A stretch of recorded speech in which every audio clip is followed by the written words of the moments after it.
terutama bagi umat Islam yang tidak pernah menjumpai beliau. Segala tingkah laku yang pernah beliau lakukan menjadi sesuatu yang sunnah untuk umat ditirukan. Kelahiran Rasulullah sangat dinantikan saat itu. Banyak yang bergembira ketika beliau akan dilahirkan. Selain membawa kebahagiaan, kelahiran Rasulullah juga tercatat membawa peristiwa-peristiwa yang penting. Salah satunya adalah malaikat Jibril. Demi selamatkan kelahiran Rasulullah, malaikat Jibril tendang iblis. Rasulullah dilahirkan pada 12 Rabiul Awal atau tahun gajah, lebih tepatnya April 571 Masehi. Beberapa hari menjelang kelahiran beliau, Raja Abraha berencana untuk menghancurkan Ka'bah. Saat itu Ka'bah sedang tidak dalam penjagaan karena masyarakat sedang mengungsi ke atas bukit. Namun penghancuran itu tidak berhasil karena tentara Gajah Abraha dihadang pasukan burung ababil. Malam pertama Rabiul Awal jelang kelahiran Rasul, Sayyidah Aminah merasakan ketenangan tidak seperti biasanya. Setiap malamnya pada Rabiul Awal, Sayyidah Aminah selalu mendapatkan petunjuk. Lalu malam kelima beliau mimpi bertemu dengan Nabi Ibrahim alaihissalam. Malam berikutnya kembali beliau melihat sesuatu, yakni bumi saat itu terlihat terang benderang.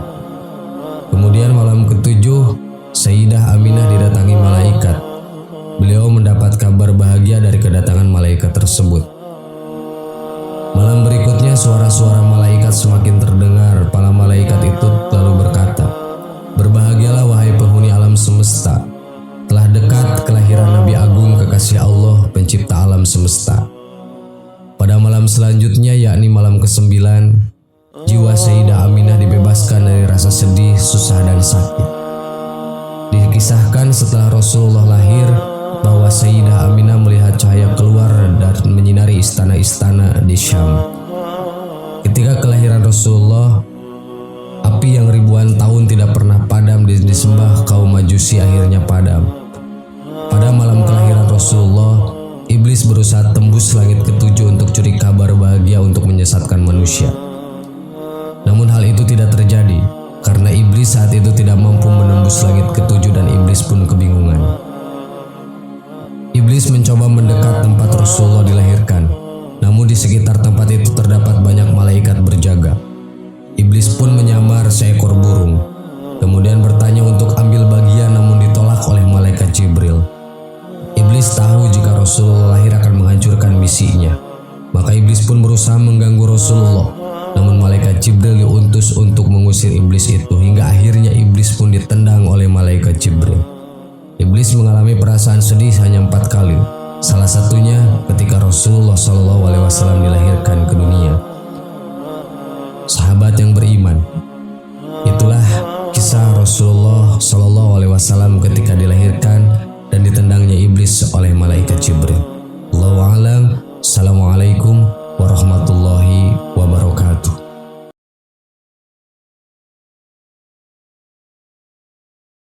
Bismillahirrahmanirrahim. Assalamualaikum warahmatullahi wabarakatuh. Sahabat yang beriman, apakah kalian pernah mendengar kisah Rasulullah yang akan dicambuk oleh seorang sahabat di penghujung hidup Rasulullah?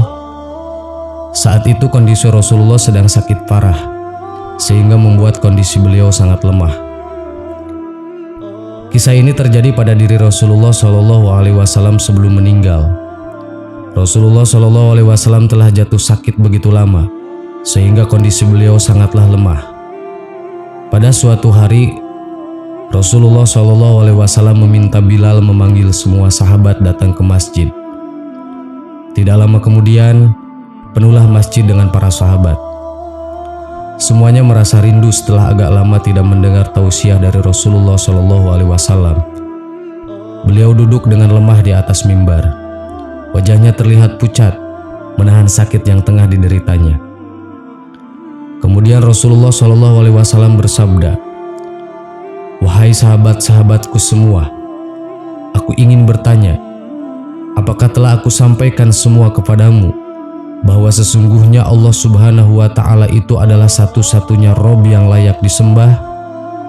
Semua sahabat menjawab dengan suara bersemangat, "Benar wahai Rasulullah, engkau telah sampaikan kepada kami bahwa sesungguhnya Allah Subhanahu wa Ta'ala adalah satu-satunya Rob yang layak disembah.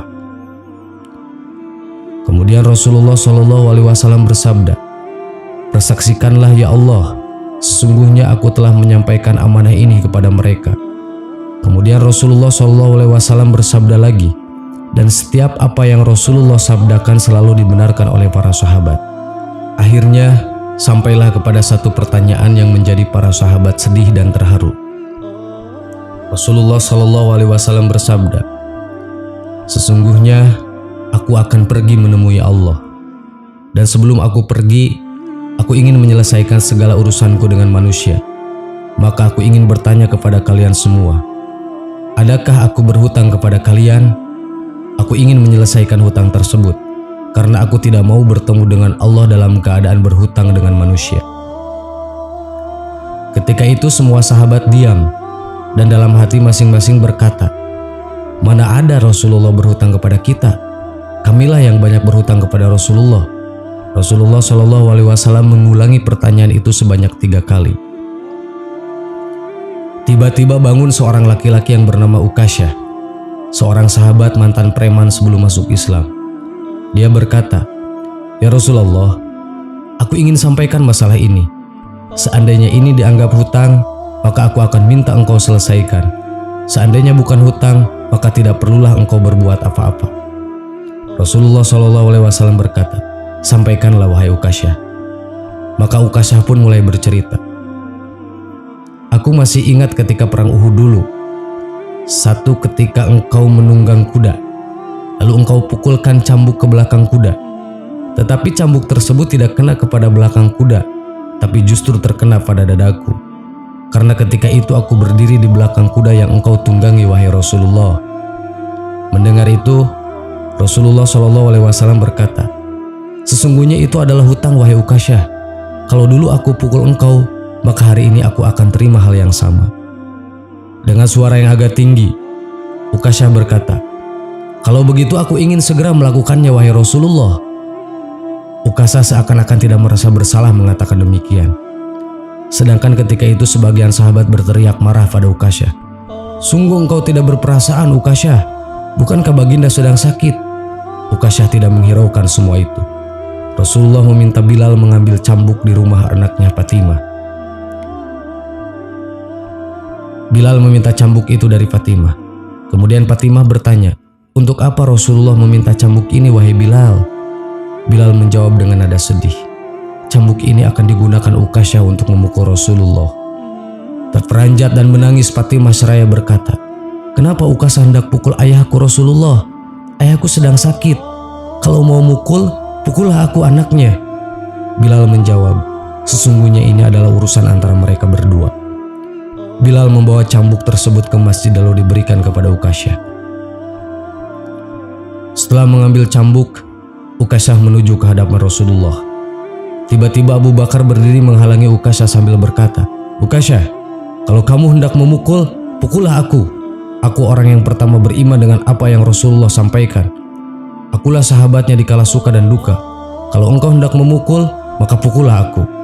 Namun Rasulullah mengatakan, "Duduklah wahai Abu Bakar, ini urusan antara aku dengan Ukasyah."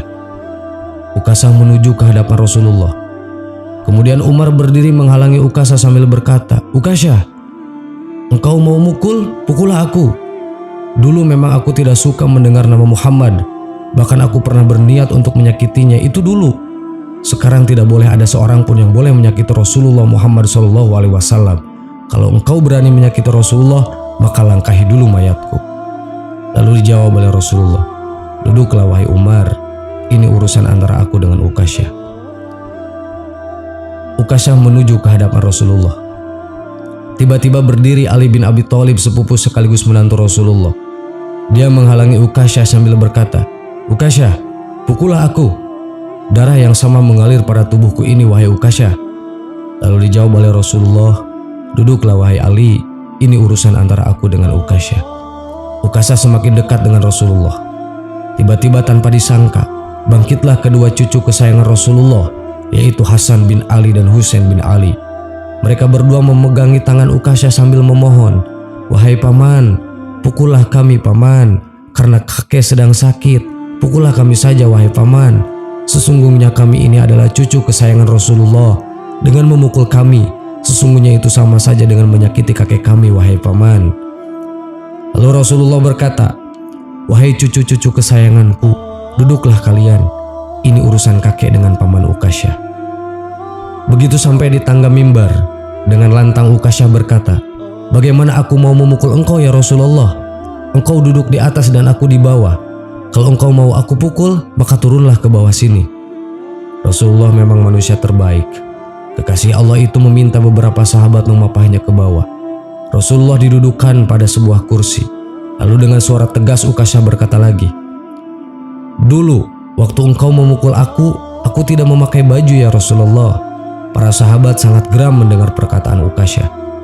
Tanpa berlama-lama dalam keadaan lemah, Rasulullah membuka bajunya. Kemudian terlihatlah tubuh Rasulullah yang sangat indah. Sedang beberapa batu terikat di perut Rasulullah pertanda Rasul sedang menahan lapar.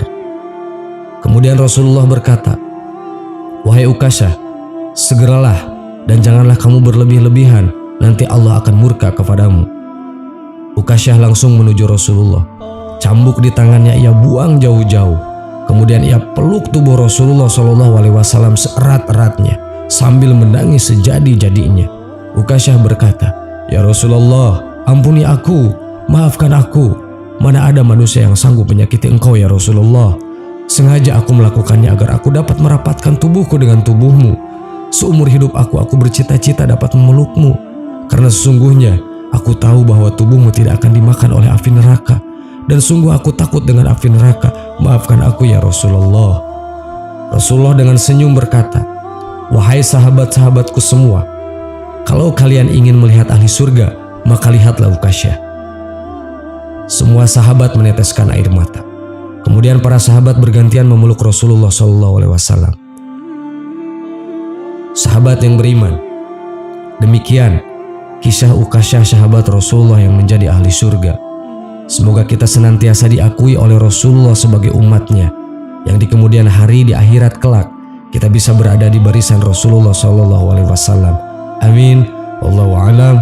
Assalamualaikum warahmatullahi wabarakatuh.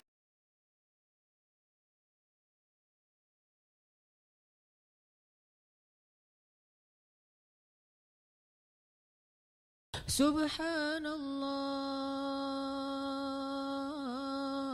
walhamdulillah wa la ilaha illallah wallahu akbar. Subhanallah